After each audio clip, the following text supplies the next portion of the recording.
Last week we talked about how marriages are under attack. On their website, one of the stated goals of the Black Lives Matter organization is to disrupt the nuclear family. A big part of the reason for that is that BLM is as much about LGBTQ than it is about black lives. I gave you statistics about how black lives today, families today, and as far back as the 1950s, did so well when marriages and families were intact. Black children raised by their mom and dad are far less likely to live in poverty, to do poorly in school, and end up in jail. Marriage is important. Marriage is also under attack in our culture. If you watch movies and television programs, for the most part, the people who are madly in love are never married. And almost never is actually the truth. So that's an enemy of marriage. Some parents unwittingly become the enemies of their children's marriages. We'll talk about that some today. It's not their fault, but sometimes children even become, quote, the enemies of their mom and dad's marriage. I'll talk about that some today. Both of those later in more detail in later messages. This morning we continue our series on boundaries, and I want to finish what I started last week, a message on boundaries and marriage. As we've learned, boundaries distinguish one thing from another.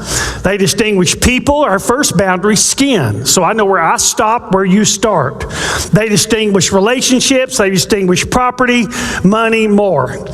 Boundaries separate whose is whose and predetermines what is right and appropriate.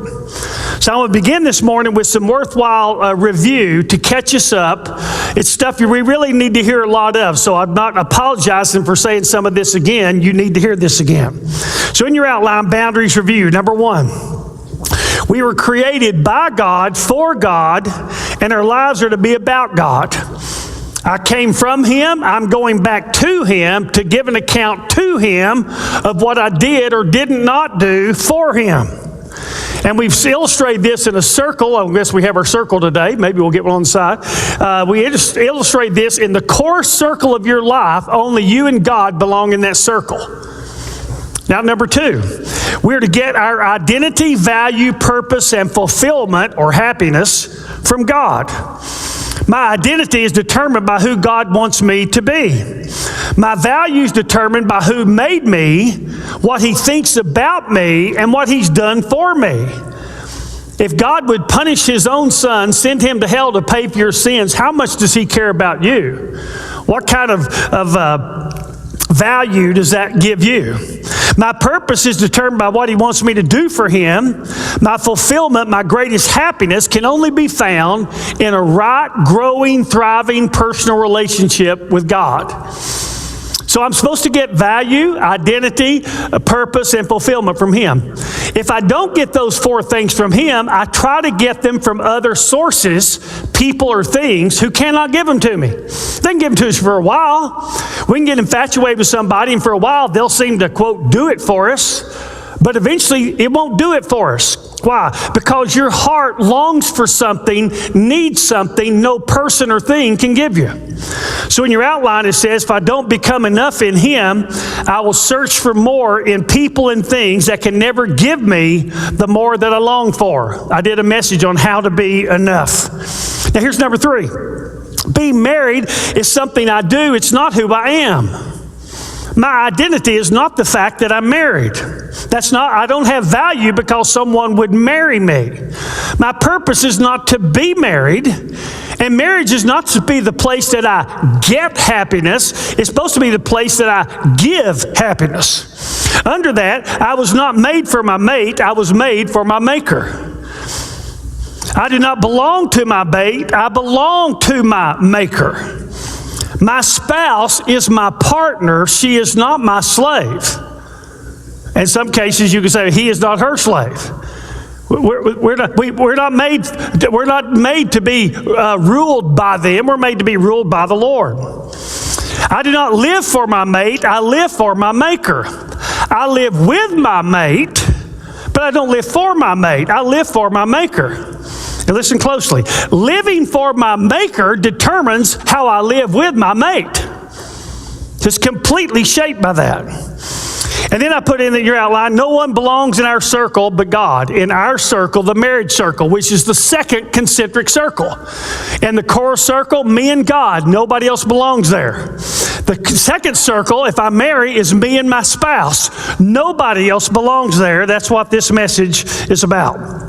It's likely that every one of the apostles were married, and yet not one of their wives is mentioned in Scripture. Why? Because their lives weren't about their marriage. Their lives were about who God made them to be and what He was using them to do. Now, number 4, when being a parent is something that I do, it's not who I am. It's not who I am. The apostles probably all had children, yet not one of them is mentioned in the Bible.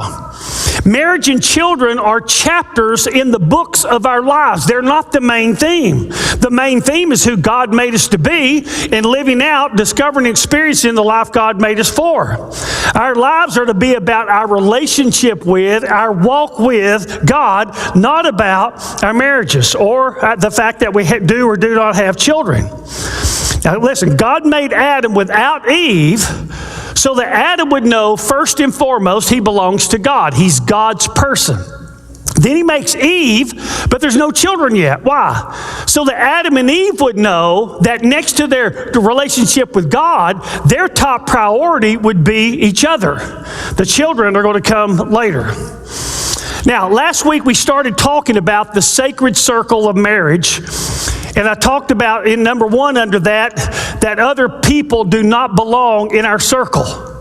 And then I gave 4 examples of how people get into that circle.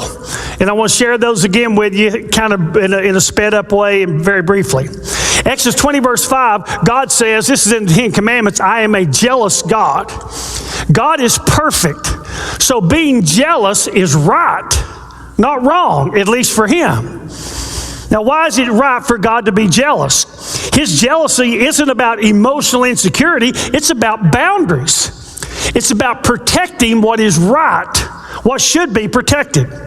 There's only room for one God in your life. So God is rightfully jealous if we try to have another God, be that a person or thing. You cannot have God and any other God. There's only room for one Lord in your life. And if Jesus isn't Lord of all, then why should we think He's Lord at all? God will not and should not share our affection and devotion with another person. Not our wives, not our kids. Now, same's true about marriage. There's only room for one husband or wife. It's not small or little or petty. It's right not to share your mate's affection with another person. It's right to protect your marriage from anyone who would damage it. Anyone, even if they have your DNA or you have theirs. Sometimes human jealousy is driven by emotional insecurity, but there is a right kind of jealousy that is driven by emotional maturity. It's right to protect what is supposed to be protected. In your outline last week, we talked about 4 ways that intruders get into our circle. And they're in your outline. Number 1, the first one's inappropriate time. You shouldn't be spending inappropriate time with people of the opposite sex if you're married. Unless it's demanded on your job, you shouldn't have lunches with them. You shouldn't ride in cars with them. You definitely shouldn't go on trips with them. You shouldn't just be hanging out with them. Why? Because you're married. You have a spouse. You don't do this with people you're not married to. Anyone who pushes back on this probably has a reason for doing so. And it's not a good one. The Bible teaches that we are to avoid people, places, and things that can tempt us. Why do people get addicted? Bad boundaries. Why do people have affairs? Bad boundaries. It's all about that. Proverbs 5:8 tells us to avoid anyone outside of our marriage who might attract us or tempt us. When you say yes to marrying someone, you have said no to everyone else. Somebody says, well, we're just good friends. Did you know that that's almost always the person you mess up with? Somebody who was, quote, a good friend. Marriage boundaries get violated when people within a marriage spend inappropriate time with someone outside of that marriage. What might begin as something that was innocent, didn't mean anything, ends up as something completely wrong. We also saw that marriage boundaries get violated, number 2, by inappropriate talk. Every conversation is not appropriate for every relationship. There are things that you might joke about or talk about with some people that you would never do that with other people. And one of those things that you would not address with other people of the opposite sex is problems in your relationships, and especially intimate issues. Words are powerful, especially when people are vulnerable. Words endear you to others, or they alienate you from others. We're all attracted to people who are kind to us, aren't they? And good to us. And if we're healthy, we all distance ourselves from people who are unkind or critical of us. The wife who criticizes her husband is emotionally setting him up for some woman who doesn't. The wife who criticizes her husband is emotionally setting him up for some woman who doesn't. The husband who is not appreciative or is abusive toward his wife is setting her up for someone who's kind to her and nice to her. If you don't respect, affirm, and show appreciation to your spouse, somebody else is going to. And if they mess up, there'll be two sinners in the house, not one. Did they do the wrong thing? Yes. Did you do the wrong thing that contributed to them doing the wrong thing? Absolutely. Absolutely. In the end, the person who wants you most gets you. So you be sure that your spouse knows that you want them the most. A man or woman whose emotional tank is low or empty is set up to mess up. And when someone is empty enough, long enough, they'll throw away everything they think they value and believe in to fill that tank up. How many of you, raise your hand, how many of you know somebody who's done this? Come on, surely you do. They threw everything they cared about, everything they believed in. Why? Because they had an empty tank. They had poor or no boundaries. They were setting ducks for the enemy who knew how to take them down, and he did do it. God wants your marriage to be wonderful. The enemy wants to destroy it. God wants you to love each other. The enemy wants you to turn on each other, to love somebody you're not supposed to be loved, and hate the person you're supposed to love. You need to know what he's up to and what he's doing. Proverbs 2:16, 7:5, 29:5, 5:3, and 6:24 are all verses about how words solicit emotions and set traps for people. Starts with words. The worst mistake is talking to someone of the opposite sex about his or her marriage problems. Conversations of the heart, and those create emotion. And what begins as feeling sorry for somebody, wanting to help somebody, ends up being wanting to be with that somebody. Don't do it. Send them to a counselor. Now listen closely. This is so important. I said it last week. Very seldom do people, especially church people, set out to have an affair. And those who have, you could ask them probably to the very last one who said, I never thought I would. I always said I wouldn't. Some will say, it's the last thing I ever thought I would do. So how did it happen? Well, I'll tell you how it happened. They just got emotionally empty. They had no or bad boundaries. The next thing they know, they're doing what they never thought they would do and what they said they would never do. Pastors don't mess up because they forget that they're pastors. Christians don't mess up because they forget that they're Christians. They both mess up because they forget that they're human. We're all human. We're all broken sinners. We all have the tendency to do the wrong thing, not the right thing. Even those of us who are redeemed. So no matter where you are on the sanctification scale, you're still capable of loving what you ought to hate, hating what you ought to love, doing what you ought not do, and not doing what you ought to do. So you'd better know your weaknesses. The first boundary you set is with yourself, to protect yourself from you. Oh, I can't be there. I can't click on that.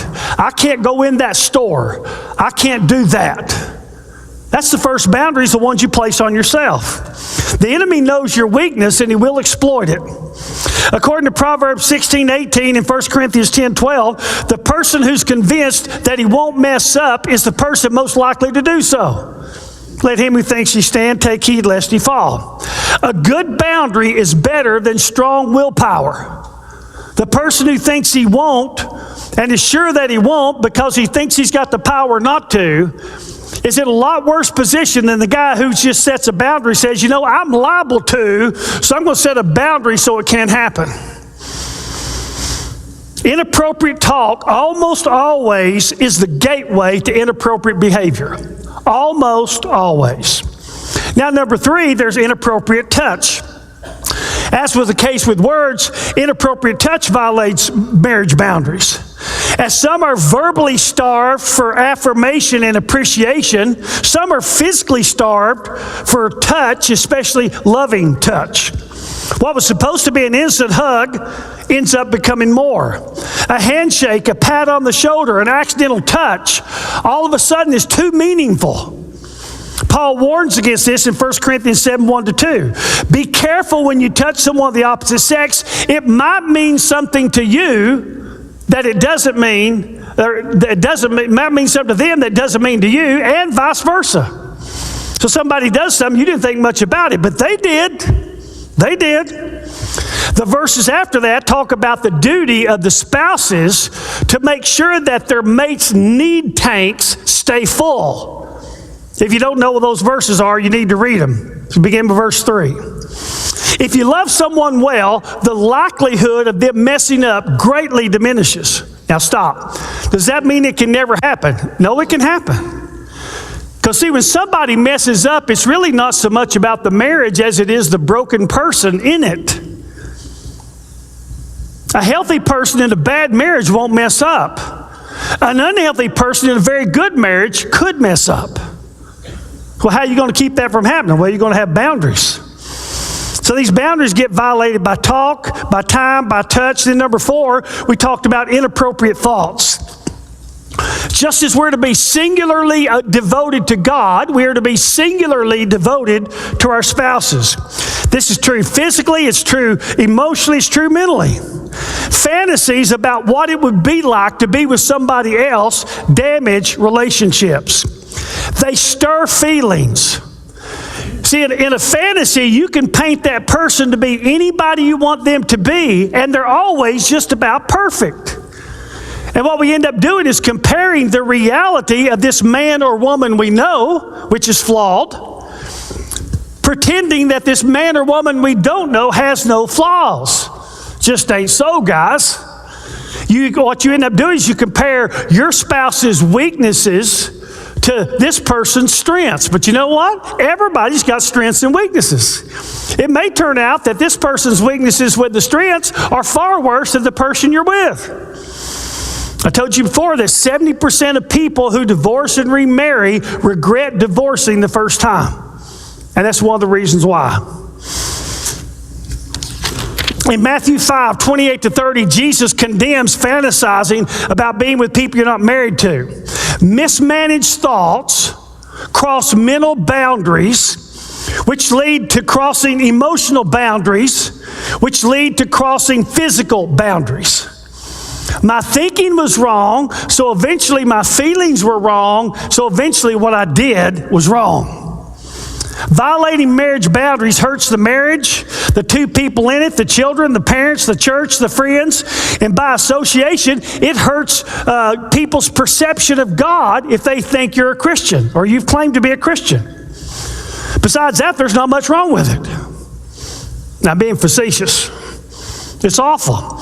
Good boundaries lead to blessings and happiness. Violating boundaries leads to pain and loss. Another important thing I reminded you of last week is that forgiveness given by God and by others never puts things back exactly where they were. What's done can't be undone. What's seen can't be unseen. What's been said can't be unheard. Betrayal can't be unfelt. Disappointment can't be erased. Can trust be built? Yes. Can it be what it was supposed to have been? What it was prior to the betrayal? Probably not. I'm going to say at the end of this message how you rebuild that, because it'll be pertinent to some of you. One of the most important things I said to you about boundaries in marriage last week was this. Doing right doesn't primarily take place because we're committed to it. Doing right takes place because we're prepared for it. In other words, we've set boundaries that will enable us to do the right thing. Moral purity doesn't happen because people think they're committed to it. All kinds of people committed to not being sexually involved before marriage, even when they've made promises and been given rings and walked down aisles in churches, they still do it. Why they do it? I mean, they're committed to moral purity, but they're not prepared for it. So they end up in places where they ought not be, with people who they ought not be with in those places. And they're goners. And the same thing happens to married men. Moral purity doesn't happen because we're committed to it. It happens because we have boundaries that ensure it. Marital faithfulness doesn't happen because we're committed to it. Well, I'd never. Marital faithfulness happens because we have made boundaries to ensure it. No one but us and God belong in our core circle. No one but our spouse belongs in that next concentric circle. That boundary gets violated by inappropriate time, talk, touch, and thoughts. Now, the rest of this message, I want to introduce two more enemies of marriage. Now, these people can become enemies of the marriage without ever intending to be. You'll understand that in a moment. Number two, in your outline, our parents do not belong in our circle. Our parents do not belong in our marriage circle, that second concentric circle. In Genesis 2:24, God says, a man shall leave his father and mother and be joined to his wife, and they shall become one flesh. The King James says, cleave to his wife. I'm going to talk about what one flesh means next week. Next week, I'm going to talk about boundaries inside of a marriage. And I don't know if I've ever heard anybody talk about it. It may be the best one I do in this series. But I'll talk about what one flesh means. Marriage is leaving and cleaving. That word cleaving or joined to literally means being glued to. You can't properly be joined to, connected to your spouse, unless you are somewhat disconnected from your parents. Before you can cleave, you have to leave. So how are we to leave? Number one, we're to leave physically. Physically. You got to have your own space. You got to get your own place. The closer you are geographically to your parents, the more likely they are to be in the middle of your marriage. Now, is that true of every parent? No. What I'm saying to you is not, some of you are saying that, none of that's true about us. Great. But some of you are going to say, this is exactly what our problem is. You leave physically. Number two, you leave financially. If you need your parents' money to pay your bills, you can't afford to and should not get married. Jot down Proverbs 24:27. It says, prepare your work outside and make it ready for yourself in the field. Afterwards, then build your house. In other words, if you're not financially independent, you have no business getting married. Go get your act together and then propose. Jot down 1 Timothy 5:8. It says there that if anyone does not provide for his own, and especially for those of his own household, he has denied the faith and is worse than an unbeliever. Wow. It's not your parents' job to take care of your family. It's not the government's job to take care of your family. It's your job to take care of your family. And it's a sin if you don't. You're to leave physically, financially. Number three, we're to leave emotionally. Emotionally. If they ever were, mom and dad are no longer number one in your life among people. Your mate is now. Your job is to protect your marriage, and you do that with boundaries. And you're to protect that marriage from any person, including your parents, who might damage or destroy it. And some of you, this is true in your home. Some of you have parents that controlled and manipulated you all of your life. Some of you were raised on vacation, on a guilt trip, right? That was your life. Now they still try to control and manipulate you and your mate and your marriage. Their WMD, weapons of marital destruction, may include money, guilt, criticism, pity, and more. What kind of son are you? Do you not see all that we've done for you?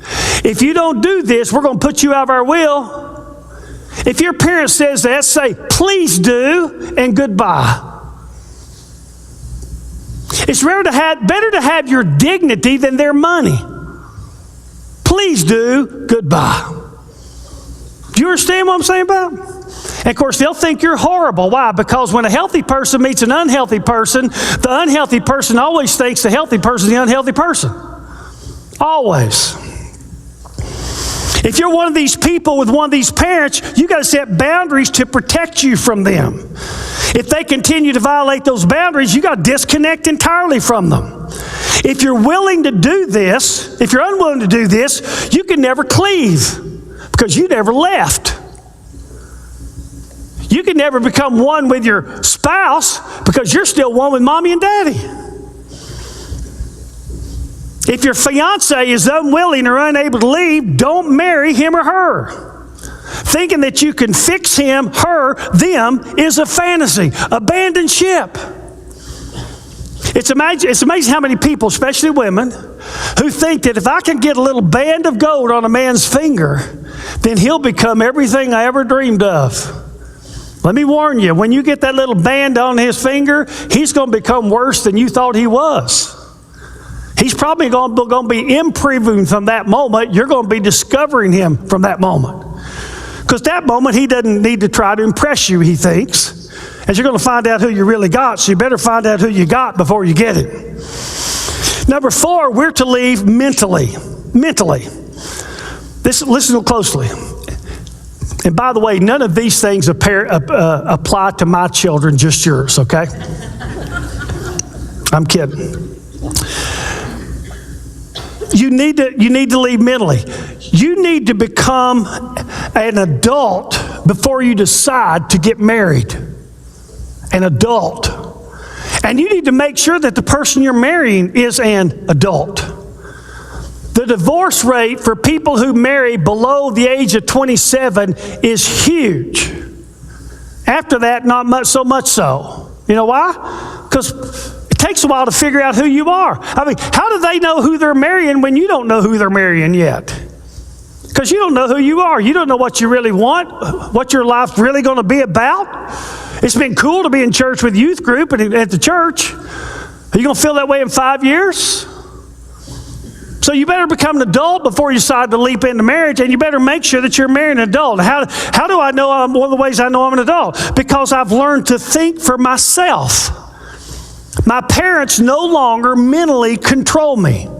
Now, that doesn't mean that you abandon what they think, what and how they think. What it means is that you've evaluated what and how they think and come to the conclusion of what now you think and how you think.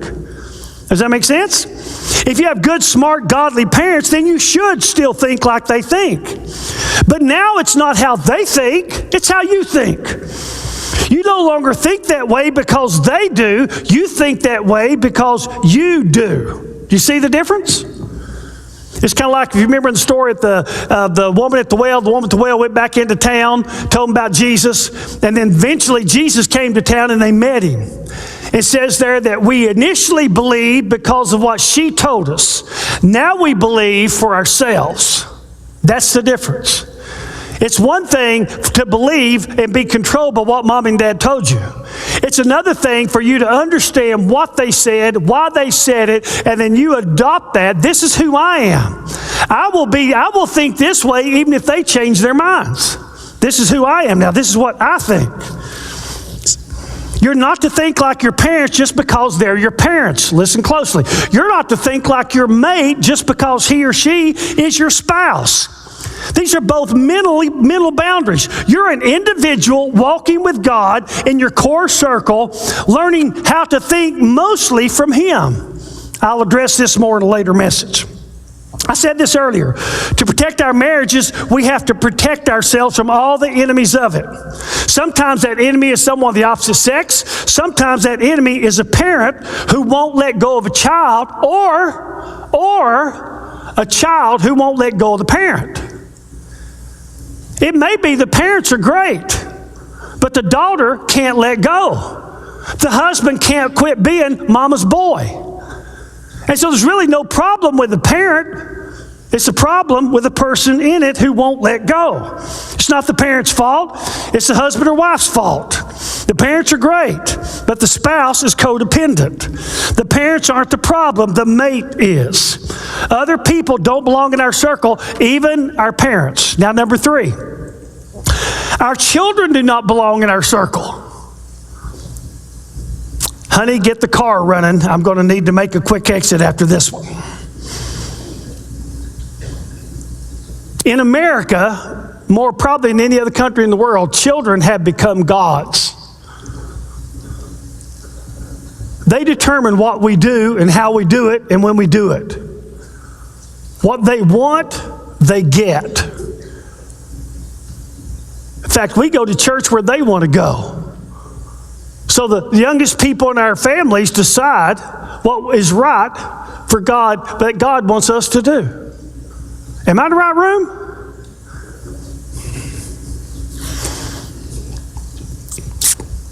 Y'all making this hard this morning, okay? Our children can end up in the marriage circle. When they do, they've become enemies of the marriage. It's probably never their fault, ever. The reason they end up in that circle is because one of the parents has pulled them in.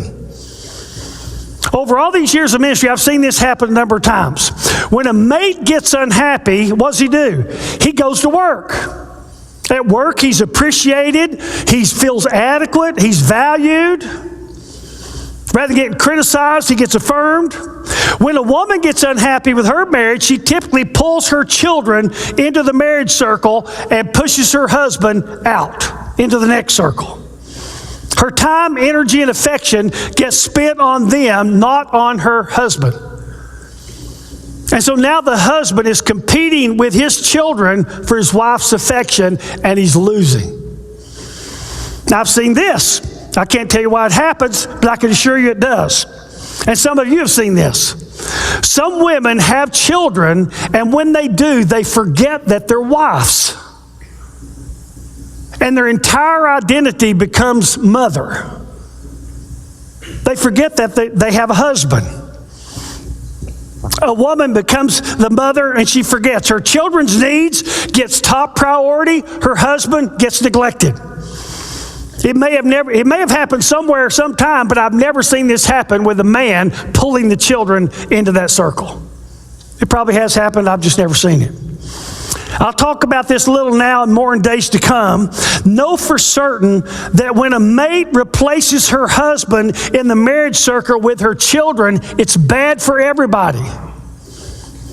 It's bad for God. Wasn't supposed to be this way. It's going to crash the marriage. It's bad for the couple. It's going to destroy them. It's bad for the children. It's going to destroy them. And it's going to blow their world up.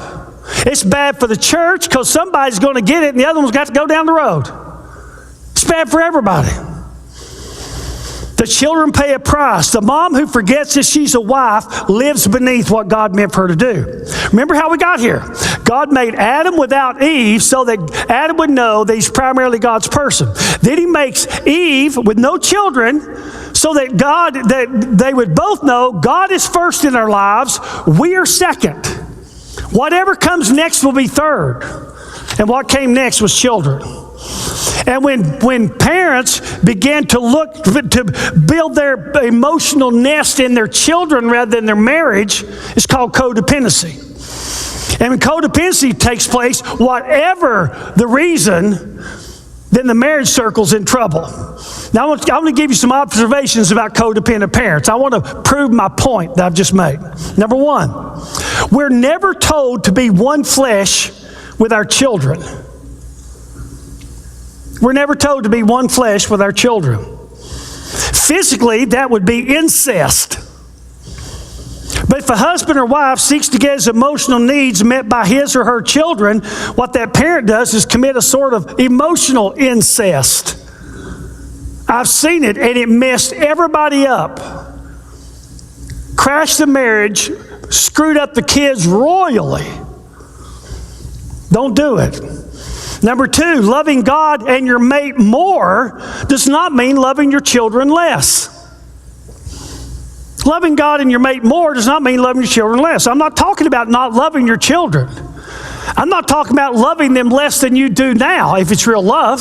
I'm probably talking about loving them more than you do now, if it's real love. It's obvious that we love and will always love our children. The fact that we've often felt like killing them is not a sign that we don't love them, right? One of the primary reasons that we love them as we do should be that they are an extension of us. What makes these children so special? They are us. That's what makes them special. This wonderful thing that God has given us has produced them. They are not something to compete with us. They are the result of us. Make sense? One of the primary reasons that we love our children is because we, at least biologically, made them. We made them. The foundation for our love for them is our love for each other. It ought to be. Now watch this. I'm to love God more than my wife. If I love God more than my wife, then I will love my wife more than I would love her if I loved her more than I loved God.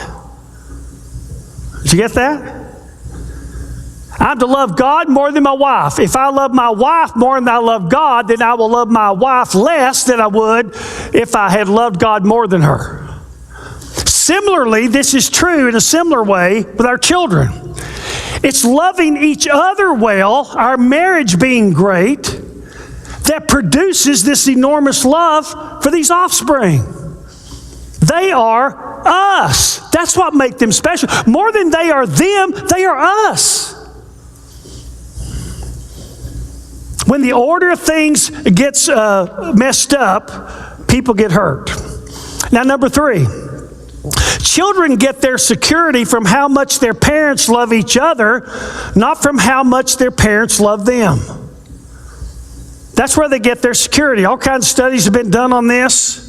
Under that, I put 2 things. The best gift you can give your child is to love God more than him or her.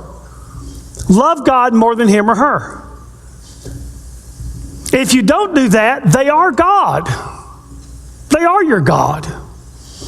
The next best gift you can give your child is to love his mom or dad more than him or her.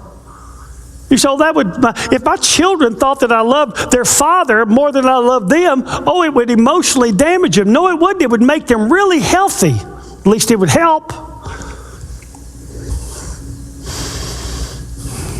They need to see, your children need to see what biblical marital love looks like. A godly, good, serving husband. A godly woman who serves her man. A couple who we is more important than me in it. A couple who always puts God's will first. That's what they're supposed to grow up seeing. And when we don't do that, they grow up seeing less. And then they're thrown out into the marital world. What's a marriage supposed to look like? How is a man actually supposed to treat a woman? The way I saw Dad act. What's a woman supposed to put up with? The way I saw my mom treated. They don't know. They need to learn what to expect from marriage, and they need to learn what will be expected. They'll be expected to give in a marriage. Loving their mother or father gives them security. If a marriage fails, let's be honest, guys, and I'm not trying to make anybody feel bad, but the truth sets you free, not ignoring it. When a marriage fails, it rocks a kid's world. And some marriages ought not last. I did a message on that. It's had 78,000 views on YouTube. But good or bad, right reason or wrong reason, when a marriage fails, a kid's world gets rocked. Now here's the fourth thing. Our children are to be temporary. Our mates are to be permanent. That's God's plan. Now birds know this, because birds will kick their little birds out of the nest, won't they? Little bitty birds. Get a certain time, you're out. The eagles actually have this real soft nest when the children are born. Then they start putting prickly things in so that more and more the baby eagle doesn't want to stay in the nest. More and more he wants to get out. Your marriage is supposed to be till death do you part. One man, one woman for life. It's supposed to be your primary commitment after your surrender to God. If you get it right and you do it God's way, you marry and you live with each other until one of you dies. Marriage done God's way is permanent. When a marriage fails, somebody didn't do it God's way, obviously. On the other hand, children are supposed to be temporary. They are supposed to leave. They cannot go cleave if they don't leave. You are God's steward in their life to raise them to be independent, functioning adults. Just as my wife is not primarily mine, she's God's. Think about how you ought to treat her knowing that. These children aren't primarily mine, they're primarily God's. They came from Him, were made by Him, were made for Him. One day they're going to return to Him to give an account to Him. I'm a steward, I'm just a manager. I'm managing their lives temporarily to teach them how to manage their own lives. And then they'll go out and do that, either good or bad. A parent's job is not to raise children who need them as adults. A parent's job is to turn children into adults who no longer need them. If you mess this up, your child will always need you, especially your money. And if you get it right, they won't need you, but they'll sure want you. It's our responsibility to protect our marriages so that they can be what God wants them to be. We do that with boundaries. If I'm going to protect my marriage, first of all, I got to protect me from myself. I've got to have boundaries that keep me from doing what I ought not do. And then I've got to have boundaries that protect my marriage. And I've got to stay away from inappropriate time, talk, touch, and thoughts. And then I've got to realize that parents and children can become the enemies of a marriage, even if they have no intention of doing that. Because an adult child won't let go, won't leave. Again, the problem might not be them. It might be one of us or both of us. Boundaries keep me in my marriage circle, and they keep others, parents, children, everybody else, out in another circle that's of less importance than that second one. Now, what if you messed up? And a bunch of us have. First thing you do, own it. I did it. I was wrong. There's no excuse. Sure, my tank was empty. But if I had been enough in Jesus, that empty and had a good boundary, that empty tank would not have taken me across the line. I have sinned. It's me. So you own it. And then you admit it. You confess it. And then third of all, you fix it. You do what you need to do to change it. Now, I will apply this to all three of these relationships we talked about. With children, if you've crossed the line with kids, and maybe this morning God's given you the grace to see that, that's exactly what I've done. My husband or my wife, they get fringes of me. All my world's invested in my kids. Now, we all understand that kids take a certain amount of time and attention, okay? I'm not talking about that. We're not denying that reality. But you recognize, you know what? Our children are in this circle and they shouldn't be. They're not there because of them. They're there because of you. So you don't need to go tell them. You just need to do that business with God and your spouse. You know what, honey? I've got to admit that I've pulled our children in this circle. They don't belong here. So we're going to figure out how to fix this. With your parents, you probably have to have a conversation. Some of you have parents that that have criticized your spouse, and they're negative and critical of them, always cutting them down, sometimes slighting them emotionally, verbally, even physically. So what do you do with that? You have a conversation. That's what adults do. It's called communication. Say, Mom, Dad, this is my wife, and you need to understand that she is first in my life now behind God, not you. And so if you don't treat her well, then I cannot be a part of your life anymore. You say, what will happen then? All hell will break loose. That's what will happen then. Because a controlling parent isn't going to let you go that easy. And they'll make you pay. I can tell you some great stories. One lady turned the whole family, the whole clan against this couple. But he held his ground, and one day, many months later, the mom came and apologized. Husband, if it's your mom, it's your job. Your job is to protect your wife from anybody, including your mother or your father. Anybody. Or it might be this: if you don't quit trying to control and manipulate us, well, I'm just going to take you out of the wheel. Mom, tell you what, you just do that. Quit being so unhealthy. Quit being such a manipulator and controller. We'll be okay without your money. If you can't love us without lording that over us, we don't need it. And we'll go on. Having no parent is better than having a bad one. It's better than having a bad one. If you don't quit manipulating us, we won't be able to see you anymore. Now, some of you are just in shock. I'm telling you, this is what all healthy people do. All of them. And if you're afraid to do it, you need to grow up and do it. Some of you already have marriages broken because of this, because you didn't do it. Now, what about with your spouse? What if you messed up? Honey, what I did was absolutely wrong. Please forgive me. I have given you reason to never trust me again.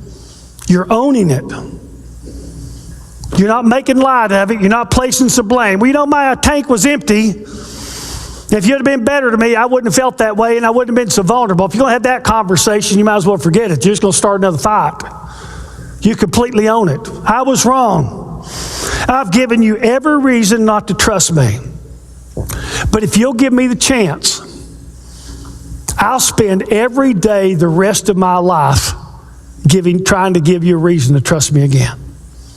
Every single day. I don't deserve your forgiveness, but I sure hope you'll give it to me. I don't deserve your trust, but I hope you'll give me a chance to rebuild it. If you give me that chance, I'm going to try to become the person God made me to be. Obviously, I wasn't. And then hopefully I could be the person you need me to be.